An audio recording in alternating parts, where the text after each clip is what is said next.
साथियों नमस्कार। मैं इस समय मौजूद हूँ डॉक्टर विनोद बछेती जी, जो जिला अध्यक्ष हैं भारतीय जनता पार्टी से मयूर विहार जिले से। उनके सम्मुख आज मौजूद हूँ। बड़ा मौका मिला, नई साल का अवसर है, तो सबसे पहले आप सभी लोगों को नए साल की बहुत बहुत मुबारकबाद। दूसरा, दिल्ली के जो हालात हैं उन पर आज विशेष चर्चा होनी है। डॉक्टर बछेती जी, बहुत बहुत स्वागत आपका, और नई साल की हमारी पूरी टीम की तरफ से आपको बहुत बहुत स्वागत। बीके न्यूज़ के सभी दर्शकों को मेरी विनोद बछेटी की तरफ से अंग्रेजी नववर्ष की बहुत बहुत शुभकामनाएं। आपका ये नववर्ष मंगलमय हो, आपकी सारी मनोकामनाएं पूरी हो, आप स्वस्थ रहे, हमारे देश में शांति चैन अमन रहे, हमारा देश पुनः विश्वगुरु बने जी। डॉक्टर साहब, पिछले बीते हफ्ते में 162 लोगों की दिल्ली के अंदर मौत हो जाती है, और बताया जा रहा है कि सिर्फ सर्दी और भूख के कारण यह हुआ, जबकि दावे बहुत लंबे किए जा रहे हैं। क्या कहेंगे इस पर?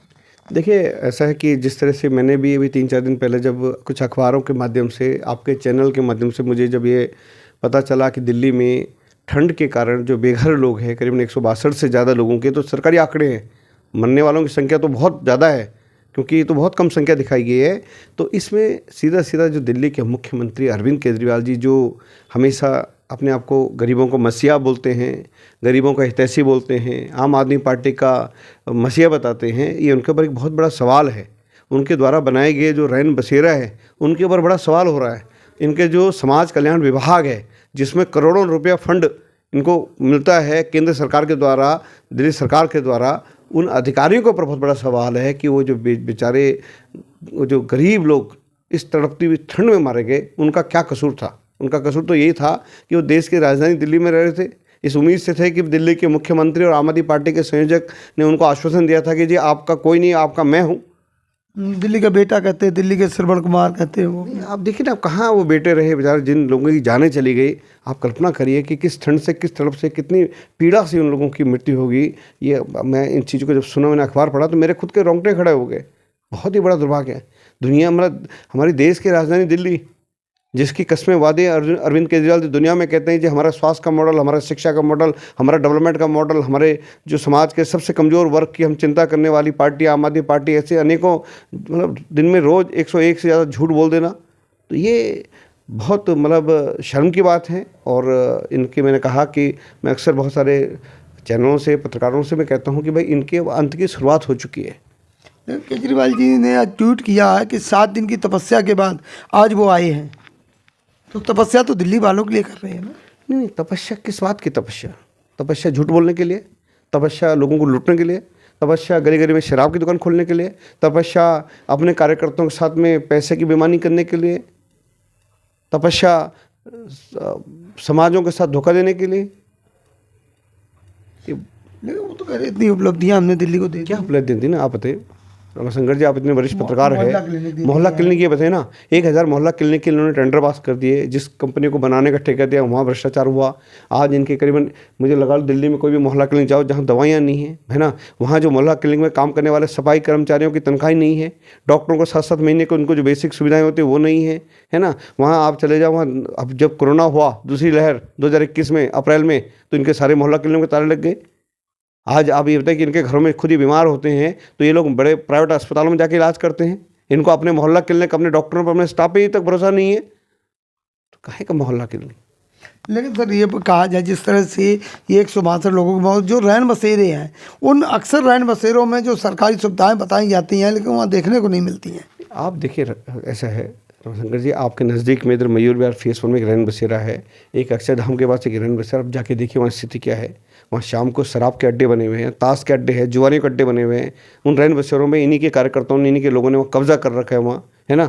वहाँ पे शाम को जो मार्केट लगती है, रेडी पटरी वालों का, किसी के वहाँ सब्जियाँ रख देते हैं, कोई कोल्ड ड्रिंक की बोतल, कोई वहाँ कुलचा छोला वाले अपने वहाँ, उन्होंने वहाँ स्टोर बना रखे हैं। ये स्थिति है रैन बसेरों की।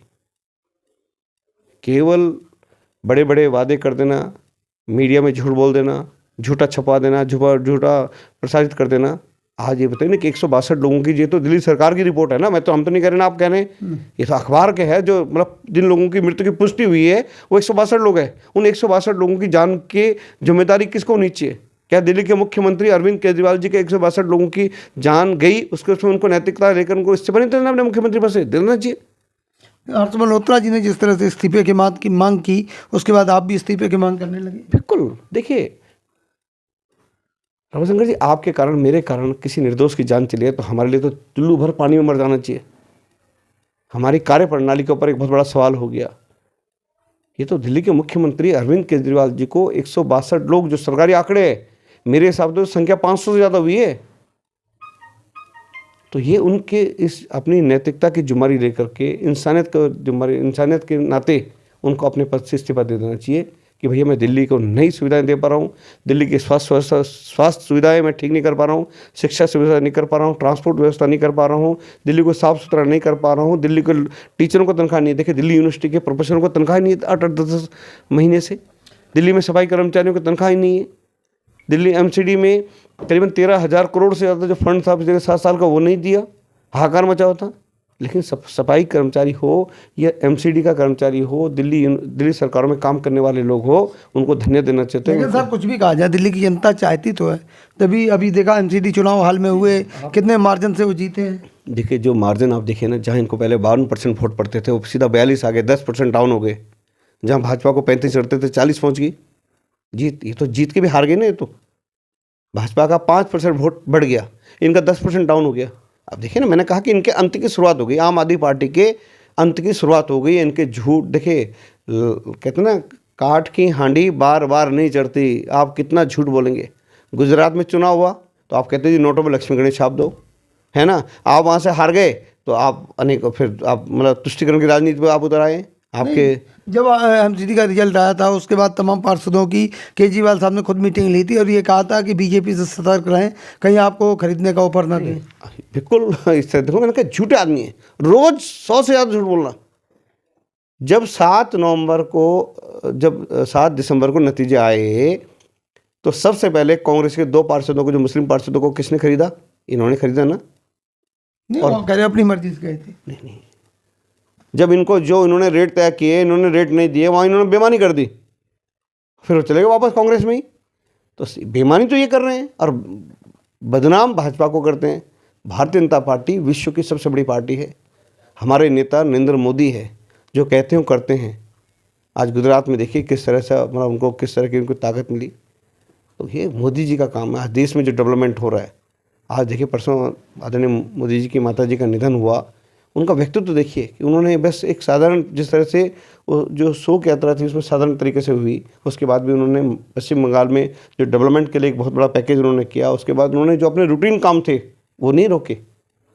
वो है देश के लीडर, भारत के यशस्वी प्रधानमंत्री नरेंद्र मोदी। ऐसा लोग कह रहे हैं कि माता जी से लगाव नहीं था, जो उद्घाटन का 2 घंटे बाद उद्घाटन करने चले गए। देखिए संस्कार किससे मिले? उनकी माता जी से तो मिले। दिवाली के टाइम पे होते थे तो हम सब लोग दिवाली के टाइम पे हर आदमी तो अपने घर में अपने माँ बाप के साथ में, अपने परिवार के साथ में दिवाली मनाए। मोदी जी कहाँ मनाते थे दिवाली? सेना के साथ में, जो चाइना बॉर्डर, अरुणाचल बॉर्डर में -डिग्री टेम्परेचर में है। ये प्रेरणा कहाँ से मिली उनको? अपनी माता जी से। तो जिस तरह से सर भारत जोड़ो यात्रा चल रही है, भाजपा के तमाम लीडर कह रहे हैं कि कोविड को देखते हुए बंद कर देनी चाहिए, लेकिन राहुल गांधी ने कल प्रेस कॉन्फ्रेंस करके कहा है कि ये बंद नहीं होगी। नहीं, भारत जोड़ो यात्रा, भारत को तोड़ा किसने? यही कांग्रेसी तो हैं जो तोड़ने की बात करते हैं, जिस तरह के बयानबाजी करते हैं। देश में ये लोग देश पे सवाल उठा रहे हैं, देश की सेना पे सवाल उठा रहे हैं, देश की सेना के शौर्यता पे सवाल उठा रहे हैं, देश की सेना पे इन लोगों को विश्वास नहीं है। यही लोग तो है। और भारत जोड़ो, इनकी भारत जोड़ो की नहीं है, केवल अपना उल्लू सीधा करना, काम धाम कुछ है नहीं, इधर घूम लेना उधर घूम लेना, जिस तरह की चीज़ें हैं ये बड़े हैं।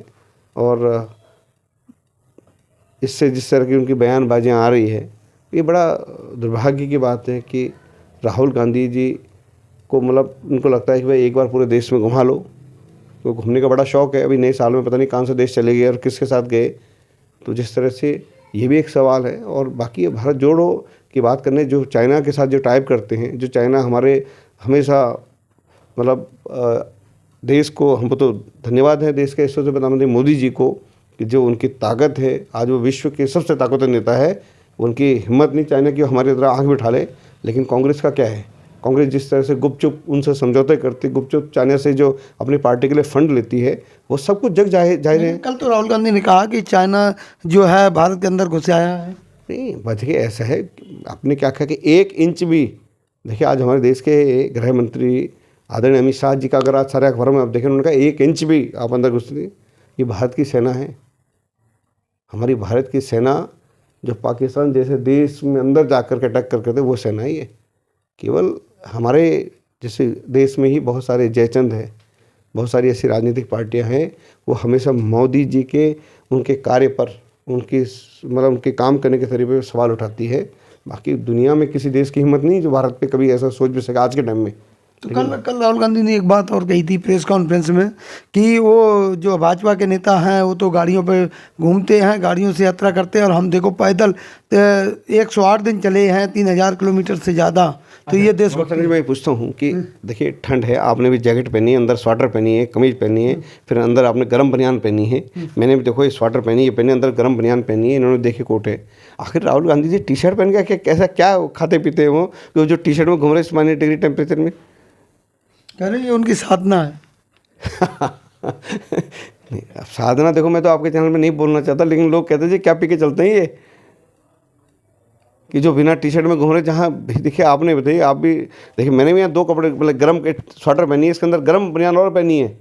कल लोग पत्रकारों ने सवाल जब उठाया था, कल मैं भी था प्रेस कॉन्फ्रेंस में, वहाँ सवाल उठाया था कि राहुल गांधी जी आप टी शर्ट में कैसे होते? तो उन्होंने ये कहा कि देश के जो लोग हैं, जो हमारे सैनिक बॉर्डर पर खड़े माइनस टेम्परेचर में, या जो देश के गरीब हैं, उनसे मैं प्रेरणा लेता हूँ। देखिए सेना का जो जवान होता है, ये तो देश भारत है, भारतीय जनता पार्टी की सरकार है, देश के यशस्वी प्रधानमंत्री मोदी जी का है कि उन्होंने, देखिए मैंने कहा कि जैसे दिवाली के टाइम पे मोदी जी अपने दिवाली अपने सेना के साथ मनाते हैं, तो सेना के किसी भी तरह की कोई कमी नहीं होने दे रहे। उनके लिए जो व्यवस्थाएं है, मुझे लगता है कि आज के टाइम में मतलब सरकार में जो उनको व्यवस्थाएं हो रही, मैं उसके ऊपर कोई सवाल नहीं उठाता। लेकिन आखिरी राहुल बाबा के ऊपर लोग कहते हैं भाई कि क्या पी के चलते हैं, जो टी शर्ट में घूम रहे हैं, जहाँ हमारे टेम्परेचर हो रहा है। वो तो ये कह रहे हैं जिस प्रदेश में यात्रा होके आई है वहाँ से भाजपा का सफाया हो जाएगा, भाजपा का सफाया हो जाएगा जिस स्टेट से होके आए हैं। अब राहुल जी की बात का देखिए, उनकी बात का, वो कांग्रेस के बड़े नेता हैं, उनकी बात का क्या वो कब बोल जाएं, कहाँ बोल जाएं, तो उसका तो मैं कोई जवाब नहीं दे सकता। लेकिन ठीक है, उनको देश को देखना चाहिए भाई, गांधी परिवार से हैं तो उनको लगे भाई कि मौका बाद में मिले न मिले, लेकिन देश तो घूम ही लेते हैं। तो अंत में सर, जो जिस तरह से दिल्ली में एक घटना हुई 162 लोगों को लेकर, इससे पहले भी 2018, 19, 20 तमाम कई सर्दियों में अक्सर ऐसी घटनाएं होती हैं, इस बार 162 लोगों, बहुत दुखद घटना हुई है। तो क्या आप लोग कोई बड़े स्तर से मांग उठाएंगे इसकी? ये देखो, इंसानियत के नाते दिल्ली, देश की राजधानी दिल्ली में इतने लोगों की जान चली गई ठंड के कारण, है ना। एक इंसानियत के नाते देखिए, हर किसी को एक व्यवस्थाएं सरकार की जिम्मेदारी होती है। दिल्ली में देखो, सरकार जितने भी सरकारों के माध्यम से लोगों को भोजन से, देखिए 2.5 साल हो गया, तो राशन तो दे, कोरोना काल में जहां लोगों के रोजगार चले गए, सब कुछ है, देश के यशस्वी प्रधानमंत्री 80 करोड़ लोगों को राशन दे रहे हैं ना जी, वैक्सीन दे रहे हैं कि भाई किसी तरह की कमी नहीं आने देंगे। क्या दिल्ली के मुख्यमंत्री अरविंद केजरीवाल जी की जिम्मेदारी नहीं है कि 162 लोगों के ऊपर मृत्यु के ऊपर सवाल करें? उन्होंने तो कहा कि दिल्ली की जनता को राशन दे रहे हैं। कौन करे? केजरीवाल जी। ये राशन कौन दे रहा है, किसके माध्यम से आ रहा है? दिल्ली सरकार। उनके क्या, कहाँ कोई क्या खेत खलियान है क्या उनके, बताइए ना। सब भारत सरकार के माध्यम से मिल रहा है। ये तो भारत सरकार राशन पूरे देश में दे रही है, तो वो दिल्ली को भी दिल्ली में दे रही है। कहते दिल्ली में केजरीवाल जी दे रहे हैं। केजरीवाल जी कहाँ से ला रहे हैं? उनके कोई ससुराल के कोई खेत खलियान थोड़ी है जो वहाँ से वो, मतलब भारत सरकार का है। केंद्र सरकार के द्वारा सभी प्रदेशों को राशन दिया जा रहा है, उसी तरह दिल्ली को भी दिया रहा है, वो दिल्ली सरकार उसको बांटती है। लेकिन सर क्या कहेंगे, अब ये जो है किस तरह की कोविड का भी जोर पकड़ रहा है, सर्दी भी काफ़ी जोर पकड़ रही है, क्या सावधानी? केंद्रीय स्वास्थ्य मंत्री जी ने जिस तरह पूरे देश में सारे हेल्थ मिनिस्टरों के साथ बात की, पूरे देश में तैयारी है, और हमें यह कि हमें बचाव रखना चाहिए, अपना पूरा मास्क जरूर पहनना चाहिए, जहाँ भी भीड़ भड़ाका एरिया हो, भीड़ भड़ाके के एरिया से बचना चाहिए हमें, और अपने साफ़ सफाई रखना चाहिए, डिस्टेंसिंग लेके हमें चलना चाहिए। और सरकार की तरफ से पूरी व्यवस्थाएं हैं, कोई मतलब अपने देखिए अपनी सेफ्टी रख करके, अपनी सुरक्षा को ध्यान में रख करके आगे कार्यक्रमों में, शादी ब्याह परिवार में कहीं है तो संख्या कम बुलानी चाहिए, भीड़ भड़ाका कम होना चाहिए। और जब तक ये बिल्कुल कोरोना ख़त्म नहीं होता, तब तक हमें स्वयं को, जब तक देश का एक एक नागरिक इसकी चिंता नहीं करेगा, तब तक मुझे लगता है कि हम, देखिए सरकारें कितना कर पाएंगी।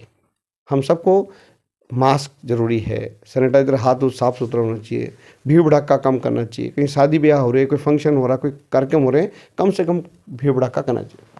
तो साथियों बिल्कुल आप ये अपनी सावधानी बरतें जैसा डॉक्टर साहब ने बताया, और डॉक्टर विनोद बच्छेती जी ने जो है जिस तरह से कहा, और दिल्ली में जो 162 लोगों की दुखद मौत हुई उसकी हम भी संवेदना व्यक्त करते हैं। धन्यवाद।